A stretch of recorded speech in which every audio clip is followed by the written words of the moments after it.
Break બાદ ફરીથી આપનું સ્વાગત છે। અન્ય સમાચારો તરફ આગળ વધીએ। સપ્ટેમ્બરમાં યોજાશે ગુજરાત વિધાનસભાનું ચોમાસું સત્ર। જી હા, ગુજરાત વિધાનસભામાં 3 દિવસનું ટૂંકું સત્ર યોજાશે। આગામી 8 થી 10મી સપ્ટેમ્બરે યોજાશે ચોમાસું સત્ર। પ્રથમ દિવસે શોક દર્શકનો ઉલ્લેખ કરાશે। સત્રમાં મહત્વના વિધેયક ગૃહમાં રજૂ કરવામાં આવશે। તો ચોમાસું સત્રની તારીખો જાહેર કરી દેવામાં આવી છે। 8 થી 10 સપ્ટેમ્બર દરમિયાન ટૂંકું ચોમાસું સત્ર યોજાશે। સત્રમાં મહત્વના વિધેયકો ગૃહમાં રજૂ કરવામાં આવશે। જો કે આ સત્રની કામગીરી પર પૂરા ગુજરાતની નજર।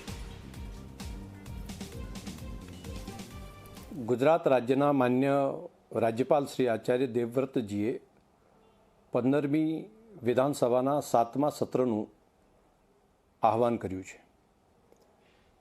આ ચોમાસું સત્ર તારીખ 8, 9, 10 સપ્ટેમ્બર દરમિયાન બોલાવવામાં આવ્યું છે।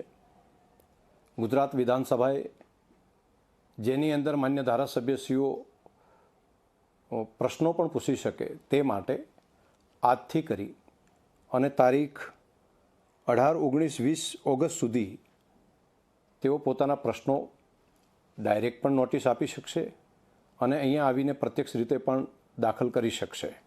તો એક ઓનલાઈન તેમજ પ્રત્યક્ષ આપવાની બંને પદ્ધતિ ચાલુ રહેશે।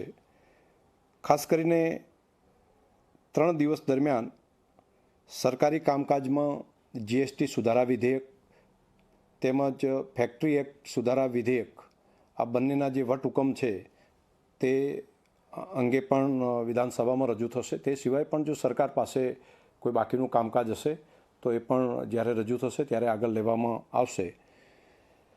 કામકાજ સલાહકાર સમિતિની મિટિંગ જે છે એ તારીખ 6/9/2025ના રોજ શનિવારના બોલાવવામાં આવશે। તેની અંદર બાકીના વિગતવાર જે કામો છે તેની ચર્ચા કરવામાં આવશે।